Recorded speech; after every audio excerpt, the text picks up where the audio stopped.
Hello and welcome back to the Real Estate Regroup Show. I am your host, LJ Walker. I wanted to comment on a video that I saw that was done by Tiffany's dad, where he says, don't let them move in with you.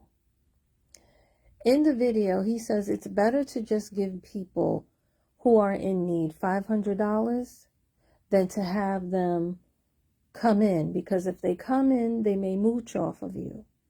Well, I've been in situations like this, but I think that in my opinion, it really depends on the situation and the person. I don't think you can, do a swoop and put everybody in that same category. All right. But many of us, when we proceed in situations like this, we often let our heart lead when we really should let our brain be first. Okay? See, when you have somebody move in with you, especially if they don't have a job, it can be a strain on your finances because they're using up your utilities and your food. That means that you're going to be spending more money in these particular areas. Okay? If they do have a job, the fact that they want to live with you, it may mean that, they can't afford to live on their own. Now, there are also instances, of course, where people want to move in just to cut costs and save costs. They can't afford to live by themselves. However, it's just cheaper to coexist with someone else. Okay? So you have a lot of that as well. But again, there are certain things you got to think about before opening up your door and saying, yes, you can move in. Okay? Different states have different laws. And if they stay beyond a certain time period, they become your tenant. Because the house is in your name, or even the lease, if it's an apartment, is in your name, you're technically like the landlord, and they are your tenant if they stay too long. So you want to definitely ask, how long do you plan on staying here? You definitely want to check to see how long does a person become a tenant after they move into your property. Okay. Now, the next thing is this.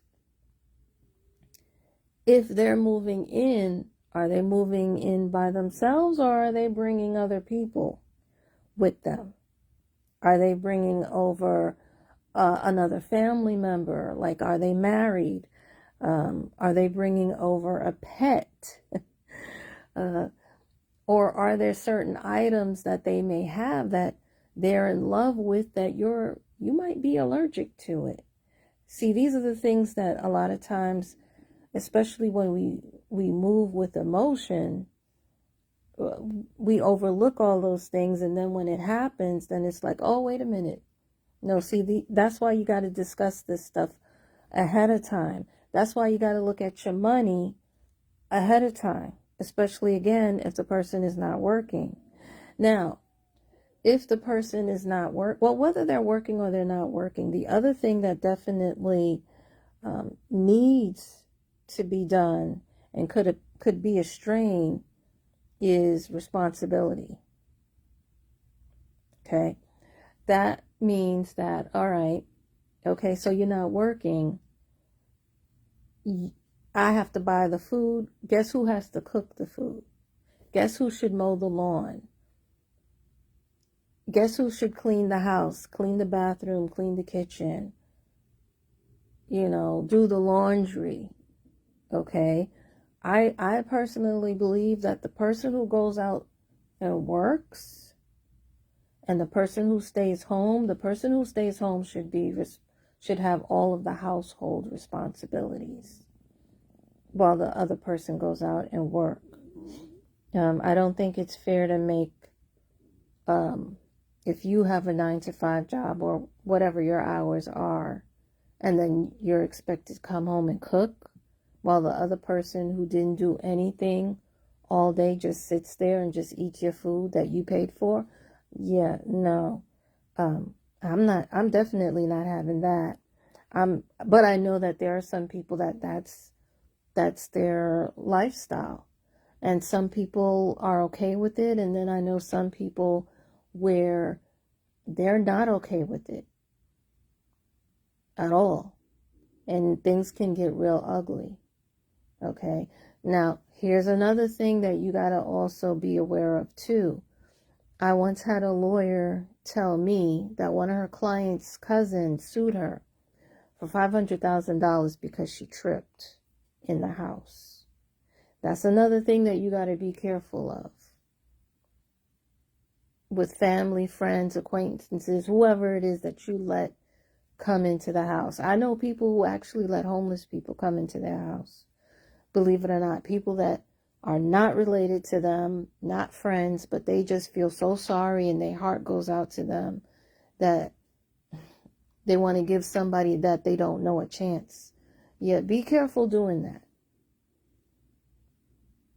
Our hearts always go out to people who are homeless, but you know, when you're an empath, you got to be really, really careful. Some of you, I'm one too, but some of you, I'm sorry, but you go overboard. You got to protect yourself. In this day and age, we live in a litigious society. People will sue you over anything and everything. That's why no matter who it is, it's good to have a contract, written or oral. Written is always better than oral, but if you're going to do an oral contract, make sure somebody else is in the room that can say, yeah, you two had a conversation and you guys discussed this and you did say this, that, and the third, you know, or at least record yourself. Do something, guys, do something. But yeah, again, I really think it depends, because I've seen where inviting people in, it can work out. It can work out. Personally, like I had a cousin move in, and things were okay. Things did turn out did go left a little bit later on in the situation, but you know, for the most part in the beginning, they were okay. My family has done this over and over. We always help each other out, but learning from others and in the past, it's best to set those boundaries up front. And if there's any issue, address it right away. Don't hold your breath. Don't, overlook it, chuck it in, or, whatever. Let it out. Hey, I don't like what you did.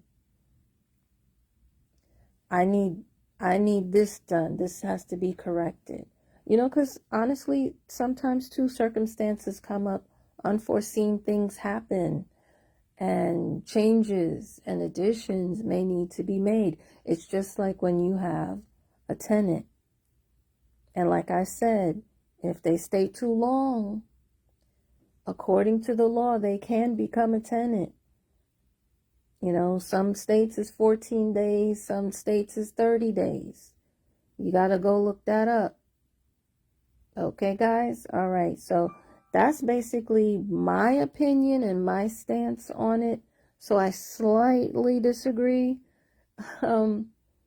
with Tiffany's dad. I really feel that it depends on the person and the situation at hand, as far as whether or not you should let them move in with you or not. And if you do let them move in, regulate immediately. All right. So guys, I'd like to know, what is your opinion? Share your thoughts, share your experiences, and of course, share the video. Why? Because each one, reach one, teach one. Bye for now. Until next time, have a good night.